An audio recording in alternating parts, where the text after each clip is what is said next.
ಪ್ರೀತಿಯ ವೀಕ್ಷಕರಿಗೆ Shankaranand TV YouTube ವಾಹಿನಿಗೆ ಸ್ವಾಗತ ಸುಸ್ವಾಗತ. ಇವತ್ತಿನ ವಿಡಿಯೋನಲ್ಲಿ ಮೀನರಾಶಿಯವರ ಗುರುಗೋಚಾರ ಫಲ 2024 ಯಾವ ರೀತಿಯಾಗಿದೆ ಅನ್ನುವಂತಹ ಮಾಹಿತಿಯನ್ನು ತಿಳ್ಕೊಳ್ಳೋಣ. ಅದಕ್ಕಿಂತ ಮುಂಚಿತವಾಗಿ ಯಾರಾದರೂ ಶಂಕರಾನಂದ ಟಿವಿ ಯೂಟ್ಯೂಬ್ ವಾಹಿನಿಯನ್ನ ಸಬ್ಸ್ಕ್ರೈಬ್ ಮಾಡ್ಕೊಂಡಿಲ್ಲ ಅಂದ್ರೆ ಸಬ್ಸ್ಕ್ರೈಬ್ ಮಾಡ್ಕೊಳ್ಳಿ. ಪಕ್ಕದಲ್ಲೇ ಇರುವಂತಹ ಬೆಲ್ ಐಕಾನ್ ಒತ್ತಿ, ಅದರಿಂದ ನೆಕ್ಸ್ಟ್ ಅಪ್ಲೋಡ್ ಮಾಡುವಂತಹ ವಿಡಿಯೋಗಳು ನಿಮಗೆ ನೋಟಿಫಿಕೇಶನ್ ಮುಖಾಂತರ ಬಂದು ತಲುಪತ್ತೆ. ಹೊಸ ಹೊಸ ಮಾಹಿತಿಗಳನ್ನ ತಿಳ್ಕೊಳ್ಳೋದಕ್ಕೆ ಸಾಧ್ಯವಾಗುತ್ತೆ ಅಂತ ತಿಳಿಸ್ತಾ, ಗುರುಗೋಚಾರದ ಫಲ 2024 ಮೀನ ರಾಶಿಯವರಿಗೆ ರಾಶ್ಯಾಧಿಪತಿಯೇ ಗುರು 2ನೇ ಮನೆಯಿಂದ 3ನೇ ಮನೆಗೆ ಹೋಗ್ತಾ ಇದ್ದಾನೆ. ಸಾಧಾರಣವಾಗಿ ಇದನ್ನ ಗುರುಬಲವನ್ನ ಕಳೆದುಕೊಂಡರು ಅಂತಾನೆ ಹೇಳಬೇಕು. ಇದು ನೇರವಾಗಿ ಗುರು 3ನೇ ಮನೆಗೆ ಹೋಗ್ತಾ ಇದ್ದಾನೆ, ಹಾಗಾಗಿ ಗುರುಬಲ ಇಲ್ಲ ಅಂತ ಹೇಳಿ ಒಂದು ಶರ ಬರೆದಿಡೋದಕ್ಕೆ ಸಾಧ್ಯವಿಲ್ಲ. ಗುರುಬಲ ಇಲ್ಲ ಸತ್ಯ, ಆದ್ರೆ ಅಶುಭ ಫಲವನ್ನ ಕೊಡ್ತಾನ? ಖಂಡಿತ ಕೊಡಲ್ಲ, ಅದು ಸತ್ಯ. ಹೇಗಪ್ಪ ಅಂತಂದ್ರೆ, ಗುರುವಿನಿಂದ ನೀವು ನಿರೀಕ್ಷೆ ಮಾಡಬಹುದಾದಂತಹ ಫಲಗಳನ್ನ ಅರ್ಧಕ್ಕರ್ಧದಷ್ಟು ಕಡಿಮೆ ಮಾಡ್ಕೊಳ್ಬೇಕು ಅಷ್ಟೇ. ಸಂಪೂರ್ಣವಾಗಿ ಗುರುಬಲವೇನು ಹೋಗೋದಿಲ್ಲ ನಿಮಗೆ. ಗುರು ಅರ್ಧದಷ್ಟು ಫಲಗಳನ್ನ ನಿಮಗೆ ಕೊಟ್ಟೇ ಕೊಡ್ತಾನೆ. ಕಾರಣವೇನು ಅಂತಂದ್ರೆ, ಗುರು ತನ್ನ ಸ್ಥಾನವನ್ನ ಪರಿವರ್ತನೆ ಮಾಡ್ತಾ ಇರತಕ್ಕಂತಹದ್ದು ವೃಷಭ ರಾಶಿಗೆ. ತೃತೀಯ ಸ್ಥಾನವಾದರೂ ವೃಷಭ ರಾಶಿ, ರಾಶ್ಯಾಧಿಪತಿಯ ಜೊತೆಗೆ ಶತ್ರುವಿದ್ದರೂ ಸಹ ಇಲ್ಲಿ ಶುಕ್ರಾಚಾರ್ಯರ ಮನೆಗೆ ಬೃಹಸ್ಪತಿ ಆಚಾರ್ಯರು ಬರ್ತಾ ಇರ್ತಕ್ಕಂಥದ್ದು. 2 ದೈತ್ಯ ಗುರುಗಳು, ಈ ಕಡೆ ಬೃಹಸ್ಪತಿ ಆಚಾರ್ಯರು, ಈ ಕಡೆ ಶುಕ್ರಾಚಾರ್ಯರು. ಅಂತಹ ಶುಕ್ರಾಚಾರ್ಯರ ಮನೆಗೆ ಹೋಗ್ತಾ ಇದ್ದಾನೆ ನಿಮ್ಮ ರಾಶ್ಯಾಧಿಪತಿ. ಹಾಗಾಗಿ ನಿಮಗೆ ಸಂಪೂರ್ಣವಾಗಿ ಅಶುಭದ ಫಲಗಳನ್ನ ಕೊಡೋದಕ್ಕೆ ಸಾಧ್ಯವಿಲ್ಲ. ಒಂದಷ್ಟು ಶುಭದ ಜೊತೆಗೆ ಸಾಧಾರಣವಾದ ಫಲಗಳನ್ನ ಕೊಡೋದಕ್ಕೆ ಶುರು ಮಾಡ್ತಾನೆ ಗುರುಗ್ರಹ. ಹಾಗಾಗಿ ಸಂಪೂರ್ಣವಾಗಿ ಗುರುಬಲ ಹೋಯ್ತು ಅಂತ ಹೆದರಿಕೊಳ್ಳುವಂತ ಅವಶ್ಯಕತೆ ಇಲ್ಲ. ಅದರಲ್ಲೂ ಗುರುಬಲ ಹೋಯ್ತು, ಗುರುಗಳೇ ಮದುವೆ ಮಾಡೋದಕ್ಕೆ ಸಾಧ್ಯ ಆಗ್ತಾ ಇಲ್ಲ, ಅಯ್ಯೋ ಇನ್ನೇನು ಅದೆಲ್ಲ ಬೇಡ, ಶುಭ ಕಾರ್ಯಗಳನ್ನ ಮಾಡ್ಕೊಳ್ಬೋದಾ, ಮನೆಯಲ್ಲಿ ಏನಾದ್ರೂ ಒಳ್ಳೆ ಒಳ್ಳೆ ಘಟನೆಗಳನ್ನ ನಡೆಸೋದಕ್ಕೆ ನಾವು ಸಾಧ್ಯವಾಗ್ಬೋದಾ, ಮುಹೂರ್ತಗಳು ಸಿಗ್ಬೋದಾ ಅಂದ್ರೆ ಖಂಡಿತ ಸಿಗುತ್ತೆ. ನೋಡಿ, ಕನ್ಯಾ ರಾಶಿ ಮೇಲೆ ವೀಕ್ಷಣೆ ಮಾಡ್ತಾ ಇದ್ದಾನೆ. ವೃಷಭ ರಾಶಿಯಿಂದ 5ನೇ ದೃಷ್ಟಿಯನ್ನು ಕೊಟ್ಟು ಕನ್ಯಾ ರಾಶಿಯ ಮೇಲೆ ವೀಕ್ಷಣೆ ಮಾಡ್ತಾ ಇದ್ದಾನೆ. ಏನಂತ? ಮೀನ ರಾಶಿಯವರಿಗೆ ಕನ್ಯಾ ರಾಶಿ ಸಪ್ತಮ. ಶುಭ ಕಾರ್ಯಗಳು, ತುಂಬಾ ದಿವಸದಿಂದ ಮದುವೆಗೆ ಅಲೆದಾಡಿ ಚಪ್ಪಳಿಗಳನ್ನ ಸವಿಸ್ಕೊಳ್ತಾ ಇದ್ದಂತಹ ಗಂಡಿನ ಮನೆಯವರು ಸಿಕ್ತು ನಿಮಗೆ. ವಧುವಿನ ಭಾಗ್ಯ ನಿಮ್ಮ ಮಗನಿಗೆ. ಏನಪ್ಪಾ ಗಂಡಿನ ಕಡೆಯವರು ಮಾತ್ರ ಚಪ್ಪಳಿ ಸವಿಸ್ತಿದ್ದಾರೆ ಅಂದ್ರೆ, ಈಗಿನ ಕಾಲಕ್ಕೆ ಹಾಗಾಗ್ಬಿಟ್ಟಿದೆ, ಏನು ಮಾಡಕ್ಕಾಗಲ್ಲ. ತುಂಬಾ ವೈಚಿತ್ರ್ಯ ಮತ್ತು ವಿಚಿತ್ರ ಏನಪ್ಪಾ ಅಂತ ಹೇಳಿದ್ರೆ, ಒಬ್ಬನೇ ಮಗನಾಗಿರಬೇಕು, ಇನ್ಯಾರು ಇರಬಾರದು. 2ನೇದು ಇವರಿಬ್ಬರೇ ಇರಬೇಕು. 3ನೇದ್ದು ಒಂದೇ ಮಗು ಇರಬೇಕು, 3 ಜನ. 4ನೇದ್ದು ಮನೆ ಇರಬೇಕು ಸ್ವಂತ ಹುಡುಗನಿಗೆ. ಇಷ್ಟು ಕೆಳಮಟ್ಟದ ಆಲೋಚನೆಗಳನ್ನ ಈಗಿನ ಕಾಲದಲ್ಲಿ ಹೆಣ್ಣು ಎತ್ತವರು ಮಾಡ್ತಿದ್ದಾರೆ ಅಂತಂದ್ರೆ, ಎಲ್ಲರೂ ಅಲ್ಲ, ಕೆಲವರು. ಹುಡುಗನ ಅಪ್ಪ ಅಮ್ಮ ಇರಬಾರ್ದು, ಹುಡುಗನಿಗೆ ಅಕ್ಕ ತಂಗಿರು ಒಡ ಹುಟ್ಟದವ್ರು ಯಾರು ಇರಬಾರ್ದು, ಗೌರ್ಮೆಂಟ್ ಆಫೀಸರೇ ಆಗಿರ್ಬೇಕು, ಇಲ್ಲ ಪ್ರೈವೇಟ್ ಆಗಿದ್ರು ಲಕ್ಷ ಸಂಬಳ ತಗೋಬೇಕು. ನಿಮ್ಮಪ್ಪನು ಲಕ್ಷ ಸಂಬಳ ತಗೊಂಡೇನೆ ನಿಮ್ಮನ್ನ ಸಾಕಿದ್ದ, ಸಲಹಿದ್ದ? ಇಲ್ಲಿಗೆ ಬರ್ತಿದೆ ನಮ್ಮ ಸಮಾಜ. ಏನ್ ಯೋಚನೆ ಮಾಡ್ತಾ ಇದ್ದೀರಾ ಹೆಣ್ಣು ಹೆತ್ತವರು? 35 ಆದ್ರೂ ಸಹ ಮನೇಲಿ ಹಾಗೆ ನಿಲ್ಲಿಸ್ಕೊಂಡಿರ್ತೀರಿ, ಹೀಗೆ ಬೇಕು ಹಾಗಂತ ಹೇಳಿ ಎಂತವ್ರಿಗೂ ಕೊಟ್ಟು ಮದ್ವೆ ಮಾಡಿ ಅನ್ನೋದು ನಮ್ಮ ಉದ್ದೇಶ ಅಲ್ಲ. ಸುಸಂಸ್ಕೃತರು, ಕಡಿಮೆ ಸಂಬಳ ತಗೊಂಡ್ರು ಪರವಾಗಿಲ್ಲ, ನನ್ನ ಮಗಳನ್ನ ಜೋಪಾನವಾಗಿ ನೋಡ್ಕೊಳ್ತಾನೆ ಅನ್ನೋಂಥ ಯಾವ್ದಾದ್ರು ಹುಡುಗನ ಸಿಕ್ಕಿದ್ರು ಮದುವೆ ಮಾಡ್ರಿ ಅತ್ಲಗೆ. ವಿದ್ಯೆಯಲ್ಲಿ ಕಮ್ಮಿ ಇದ್ರು ಪರವಾಗಿಲ್ಲ, ಸಂಬಳದಲ್ಲಿ ಕಡಿಮೆ ಇದ್ರು ಪರವಾಗಿಲ್ಲ, ಸಂಸ್ಕಾರದಲ್ಲಿ ಕಡಿಮೆ ಇರಬಾರ್ದು. ಒಬ್ಬ ವ್ಯಕ್ತಿ ಆದಂಥವನು, ಗಂಡನಾದಂಥವನು, ಅವನಿಗೆ 100 ಕಾಸು ತಂದು ಹಾಕೋಕ್ ಶಕ್ತಿ ಇಲ್ವಾ?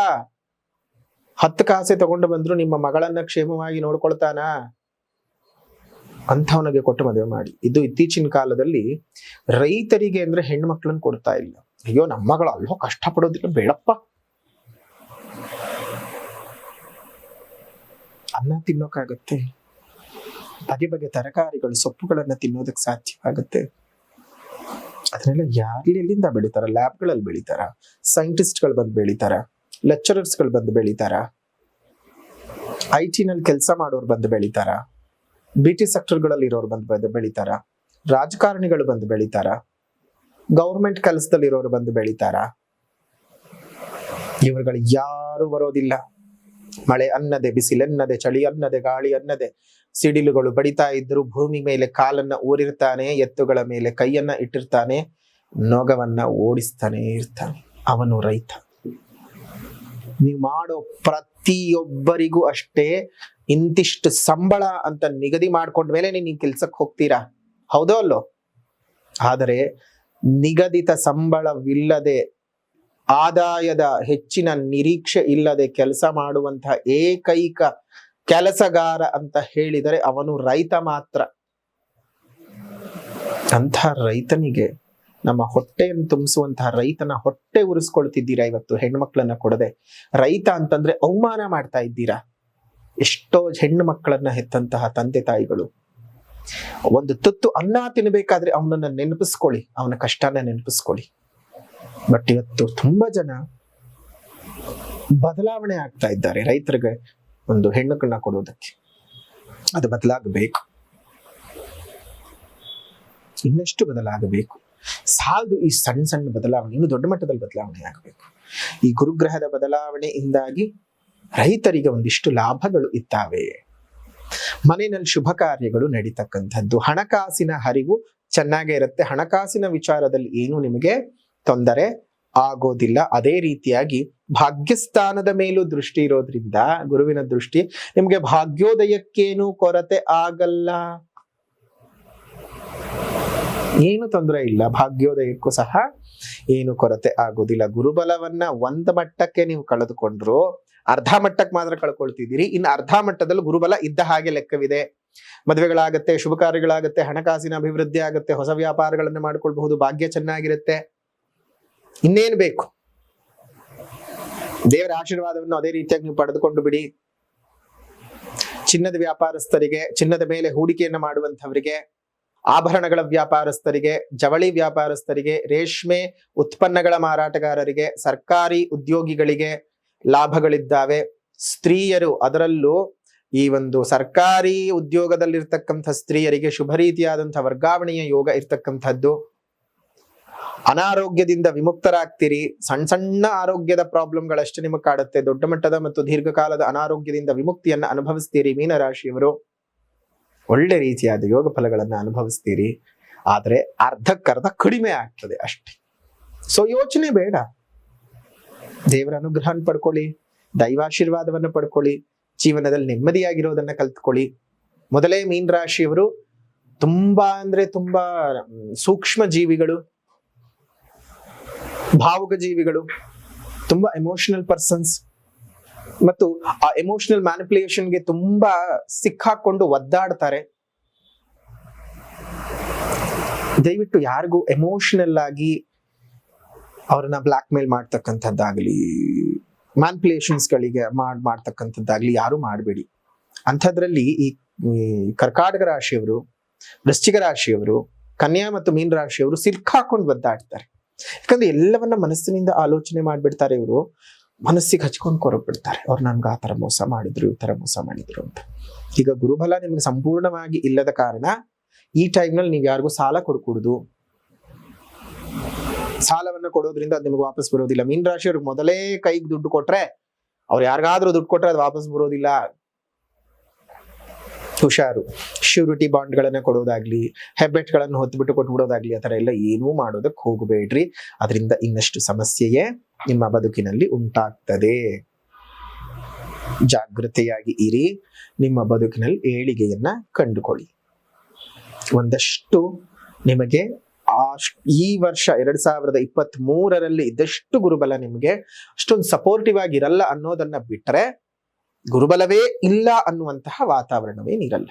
ಹಾಗಾಗಿ ದಿನಾಂಕ 8ನೇ ತಾರೀಕು 5ನೇ ತಿಂಗಳು 2024 ಶುಭ ಅಮಾವಾಸ್ಯಾ ತಿಥಿಯಂದು, ಚೈತ್ರ ಅಮಾವಾಸ್ಯಾ ತಿಥಿಯಂದು ಮಾಡ್ತಕ್ಕಂತಹ ಶ್ರೀ ಲಲಿತಾ ಹೋಮದಲ್ಲಿ ತಾವೆಲ್ಲರೂ ಬಂದು ಪಾಲ್ಗೊಳ್ಳಿ. ಅದರಿಂದ ನಿಮ್ಮ ಬದುಕಿನಲ್ಲಿ ಆಗ್ತಾ ಇರತಕ್ಕಂತಹ ಹಲವು ರೀತಿಯ ಒಂದು ಏರಿಳಿತಗಳಿರಬಹುದು, ಮನೆಯಲ್ಲಿ ನೆಮ್ಮದಿ ಇರಲ್ಲ, ಕುಟುಂಬದಲ್ಲಿ ವಾತಾವರಣದಲ್ಲಿ ಅಸೌಖ್ಯಗಳು ಉಂಟಾಗಿರುತ್ತೆ, ಕೆಲಸ ಕಾರ್ಯಗಳ ಅಭಿವೃದ್ಧಿ ಆಗ್ತಿರೋದಿಲ್ಲ, ನೆಮ್ಮದಿಯ ಜೀವನ ಇಲ್ಲದ ಏನೇನೋ ಸಮಸ್ಯೆಗಳು ಬರ್ತಾ ಇದೆ, ನನಗೆ ನಂಬಿಸಿ ಮೋಸ ಮಾಡ್ತಿದ್ದಾರೆ, ಶತ್ರುಗಳ ಕಾಟ ಜಾಸ್ತಿ ಆಗಿದೆ, ಗುಪ್ತ ಶತ್ರುಗಳ ಕಾಟ, ಹಿತಶತ್ರುಗಳ ಕಾಟ ಜಾಸ್ತಿ ಆಗಿದೆ, ಮಾಟ ಮಂತ್ರ ಕೃತ್ರಿಮ ದೋಷಗಳಾಗಿರಬಹುದು, ದೃಷ್ಟಿ ದೋಷ, ನಾನು ಏನ್ ಮಾಡದೇ ಇದ್ರೂ ಜನ ನನ್ನ ಮೇಲೆ ಕಣ್ಣು ಹಾಕ್ತಾರೆ, ನನಗೆ ಮದ್ವೆನೇ ಆಗ್ತಾ ಇಲ್ಲ, ಮದುವೆ ಆಗಿ ಜೀವನದಲ್ಲಿ ಸಮಸ್ಯೆಗಳನ್ನ ಅನುಭವಿಸ್ತಾ ಇದ್ದೀನಿ, ಮಕ್ಕಳಾಗ್ತಾ ಇಲ್ಲ, ಕೆಲಸದಲ್ಲಿ ಅಭಿವೃದ್ಧಿ ಇಲ್ಲ, ಕೆಲಸ ಸಿಗ್ತಾ ಇಲ್ಲ, ಸಾಲಗಳು ಮಾಡ್ಕೊಂಡ್ಬಿಟ್ಟಿದ್ದೀನಿ, ಹಣಕಾಸಿನ ಅಭಿವೃದ್ಧಿ ನನ್ನ ಜೀವನದಲ್ಲಿ ಆಗ್ತಾ ಇಲ್ಲ, ಯಾವುದೇ ರೀತಿಯಾದ ಸಮಸ್ಯೆಗಳು ಇದ್ದರೂ ವಿಶೇಷವಾಗಿ ಆ ಕಮಲದ ಹೂವಿನಿಂದ ಮಾಡುವಂತಹ ಆ ಮಹಾ ಹೋಮದಲ್ಲಿ ನೀವು ಪಾಲ್ಗೊಳ್ಳೋದ್ರಿಂದ ಅಮ್ಮನವರ ಸಂಪೂರ್ಣ ಕೃಪಾಶೀರ್ವಾದಕ್ಕೆ ನೀವು ಒಳಗಾಗ್ತೀರಿ. ಅದರಿಂದ ನಿಮ್ಮ ಬದುಕಿನಲ್ಲಿ ಬಹಳಷ್ಟು ಏಳಿಗೆಗಳು ಮೂಡಿ ಬರ್ತವೆ. ದಿನಾಂಕ 8ನೇ ತಾರೀಕು 5ನೇ ತಿಂಗಳು 2024 ಈ ಸಂದರ್ಭದಲ್ಲಿ ನಡೆಯುವಂತಹ ಶ್ರೀ ಲಲಿತಾ ಹೋಮ ಯಾಕೆ ಇವಾಗ್ಲೇ ಮಾಡ್ತಾ ಇದ್ದೀವಿ ಅಂದ್ರೆ, ಅಂದು ಲಲಿತಾದೇವಿಯನ್ನ ಅವತಾರ ಮಾಡೋದಕ್ಕೆ ಕಾರಣೀಭೂತರು ಬೃಹಸ್ಪತಿ ಆಚಾರ್ಯರು, ಗುರುಗಳು. ದೇವತೆಗಳ ಆ ಸಂಕಷ್ಟವನ್ನ ಪರಿಹಾರ ಮಾಡೋದಕ್ಕೆ, ದೇವೇಂದ್ರನೇ ದೇವಲೋಕವನ್ನ ಬಿಟ್ಟು ಬಂದ್ಬಿಟ್ಟಿರ್ತಾನೆ, ಅವನಿಗೆ ನೆಲೆಯನ್ನ ಕಲ್ಪಿಸಿಕೊಳ್ಳೋದಕ್ಕೆ, ಆ ತಾಯಿಯ ಆಶೀರ್ವಾದವನ್ನ ಪಡೆದುಕೊಳ್ಳೋದಕ್ಕೆ ದಾರಿ ತೋರಿಸದ್ದೇ ಬೃಹಸ್ಪತಿ ಆಚಾರ್ಯರು. ಆ ತಾಯಿಯ ಒಂದು ಅವತಾರ ಮಾಡಿದ್ದ ಬೃಹಸ್ಪತಿ ಆಚಾರ್ಯರಿಂದ. ಅಂತಹ ಬೃಹಸ್ಪತಿ ಆಚಾರ್ಯರ ಗ್ರಹವಾದಂತಹ ಗುರುಗ್ರಹದ ಬದಲಾವಣೆ 1ನೇ ತಾರೀಕು ಆಗ್ತಾ ಇದೆ. ಹಾಗಾಗಿ ಅದರ ಮುಂದಿನ ಅಮಾವಾಸ್ಯೆಯಾದಂತಹ 8ನೇ ತಾರೀಕಿನಂದು ಈ ವಿಶೇಷವಾದಂತಹ ಒಂದು ಹೋಮವನ್ನ ಮಾಡ್ತಾ ಇದ್ದೇವೆ. ಆ ಹೋಮದಲ್ಲಿ ಪ್ರತಿಯೊಬ್ಬರು ಪಾಲ್ಗೊಳ್ಳಿ. ನಿಮ್ಮ ಜೀವನದಲ್ಲಿ ಎಲ್ಲ ರೀತಿಯಾದಂತಹ ಏಳಿಗೆಯನ್ನ ಅನುಭವಿಸೋದಕ್ಕೆ ಸಾಧ್ಯವಾಗುತ್ತೆ. ತಮ್ಮೆಲ್ಲರಿಗೂ ಆ ದೇವರ ಕೃಪಾಶೀರ್ವಾದವು ಸಿದ್ಧಿಯಾಗಲಿ. ಇನ್ನಷ್ಟು ಮಾಹಿತಿಗಳು ಬೇಕು ಅಂದ್ರೆ ನೀವು ನನ್ನ ಕಚೇರಿಗೆ ಫೋನ್ ಮಾಡಿ, ಅವ್ರು ನಿಮಗೆ ಡೀಟೇಲ್ಸ್ ಹೇಳ್ತಾರೆ. ಅದೇ ರೀತಿಯಾಗಿ ನೀವು ಮಾಡ್ಕೊಳ್ಳುವಂತಹ ಒಂದು ಕೆಲಸವನ್ನ ಮಾಡಬಹುದು. ಎಲ್ಲರೂ ಬನ್ನಿ, ಅಮ್ಮನವರ ಅನುಗ್ರಹ ಪ್ರಸಾದಕ್ಕೆ ಪಾತ್ರರಾಗಿ ನಿಮ್ಮೆಲ್ಲರ ಜೀವನದಲ್ಲಿ ಸುಖ ಸೌಖ್ಯಗಳು ನೆಮ್ಮದಿಗಳು ಬರಲಿ. ಅದೇ ರೀತಿಯಾಗಿ ಈ ಬೇಸಿಗೆ ಕಾಲಕ್ಕೆ ನಿಮ್ಮ ಮನೆ ಮುಂದೆ ಮತ್ತು ಮೇಲ್ಭಾಗದಲ್ಲಿ ಒಂದು ಸಣ್ಣ ಸಣ್ಣ ಕುಂಡಗಳಲ್ಲಿ ನೀರನ್ನ ಇಡ್ತಾ ಬನ್ನಿ. ಅದರಿಂದ ಎಷ್ಟೋ ಪ್ರಾಣಿ ಪಕ್ಷಿಗಳ ಜೀವವನ್ನ ಕಾಪಾಡಿದಂತಹ ಪುಣ್ಯದ ಫಲ ನಿಮಗೆ ಸಿಗತ್ತೆ. ದೇವರು ಸಹ ನಿಮ್ಮನ್ನು ಸಂಪೂರ್ಣವಾಗಿ ಆಶೀರ್ವಾದವನ್ನ ಮಾಡ್ತಾನೆ, ಕೃಪೆಯನ್ನ ಕೊಡ್ತಾನೆ. ಎಲ್ಲ ರೀತಿಯಲ್ಲೂ ನಿಮಗೆ ಅನುಗ್ರಹವು ಪ್ರಾಪ್ತ ಆಗತ್ತೆ. ನಿಮ್ಮ ಸುತ್ತಮುತ್ತ ಇರುವಂತಹ ಉದ್ಯಾನವನಗಳಲ್ಲಿ ಒಂದೊಂದು ಹಣ್ಣಿನ ಗಿಡಗಳನ್ನು ಕೊಟ್ಟು ಪೋಷಣೆ ಮಾಡಿಸಿ 4-6 ವರ್ಷಗಳಲ್ಲಿ ಅದು ಬೆಳೆದು ನಿಂತು ನಮಗೆ ಪ್ರಾಣವಾಯುವನ್ನು ಕೊಡ್ತಾ ಪ್ರಾಣಿಗಳಿಗೆ ಆಹಾರ ಮತ್ತು ಆಸರೆಯನ್ನ ಕೊಡುತ್ತೆ. ಅದನ್ನೆಲ್ಲ ನೋಡಿದ ಭಗವಂತ ನೇರವಾಗಿಯೇ ನಿಮ್ಮ ಬದುಕಿನ ಕ್ರಿಯೆಗಳನ್ನ ಮೆಚ್ಚಿಕೊಂಡು ಸಂಪೂರ್ಣ ಆಶೀರ್ವಾದ ಮಾಡ್ತಾನೆ. ದೇವರನ್ನೇ ಮೆಚ್ಚಿಕೊಳ್ಳುವಂತಹ ಕೆಲಸ ನಮ್ಮ ಬದುಕಿನ ಕ್ರಿಯೆಗಳಿಂದ ಆದ್ರೆ ಎಷ್ಟು ಸಂತೋಷ ಅಲ್ವಾ? ದೇವರನ್ನ ಮೆಚ್ಚಿಸುವ ಕೆಲಸ ಒಂದ್ ರೀತಿ ಆದ್ರೆ ದೇವರು ನಮ್ಮನ್ನೇ ಮೆಚ್ಚಿಕೊಳ್ಳುವಂತ ಕೆಲಸ ನಮ್ಮ ಬದುಕಿನ ಕ್ರಿಯೆಗಳಾಗಿರಬೇಕು. ಆಗ ನಮ್ಮ ಬದುಕು ಇನ್ನಷ್ಟು ಹಸನ ಆಗುತ್ತೆ. ತಮ್ಮೆಲ್ಲರಿಗೂ ಸಹ ಶುಭವಾಗಲಿ. ಈ ಗುರುಗೋಚಾರದ ಫಲ 2024 ಮೀನರಾಶಿಯವರಿಗೆ ಯಾವ ರೀತಿಯಾಗಿದೆ ಅನ್ನುವಂತಹ ಮಾಹಿತಿಯನ್ನು ತಿಳ್ಕೊಂಡಿದ್ದಾಯ್ತು. ವಿಡಿಯೋ ಇಷ್ಟ ಆಗಿದ್ರೆ ಲೈಕ್ ಮಾಡಿ, ಶೇರ್ ಮಾಡಿ, ಕಮೆಂಟ್ ಮಾಡಿ. ಮತ್ತೆ ಮುಂದಿನ ವಿಡಿಯೋನಲ್ಲಿ ಭೇಟಿ ಮಾಡ್ತೀನಿ. ಅಲ್ಲಿವರೆಗೂ ನಮಸ್ಕಾರ. ಲೋಕ ಸಮಸ್ತ ಸುಖಿನೋ ಭವಂತು, ಸಕಲ ಸನ್ಮಂಗಳಾನಿ ಭವಂತು, ಸರ್ವೇ ಜನಾಃ ಸುಖಿನೋ ಭವಂತು, ಸಮಸ್ತ ಸನ್ಮಂಗಳಾನಿ ಭವಂತು.